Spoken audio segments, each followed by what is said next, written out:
ধর্মনিরপেক্ষতা চলবে না। এই দেশের নাম হিন্দুস্তান, এখানে হিন্দুরা রাজত্ব করবে। নাস্তিকতা আর সেকুলারিজমকে নিপাত দিতে হবে।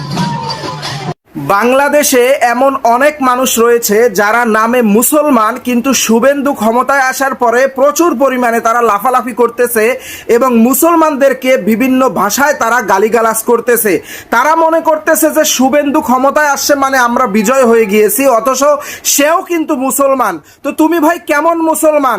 এই যে শুনলে শুভেন্দু কি বলল মুসলমান সম্পর্কে, তো তুমি যে মুসলমান তুমি তো মনে করতেছো তোমার উপরে কোনো বিপদ আসবে না, কিন্তু মনে রেখো তোমার উপরেও বিপদ আসবে।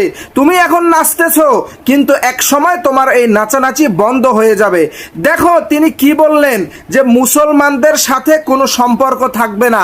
এই দাদা বাবুদের সম্পর্কে এখনো যদি তোমরা সচেতন না হও, এখনো যদি তাদের পা চাটাচাটি করো, তাহলে মনে রেখো এই বিপদ সবার উপরে আসবে।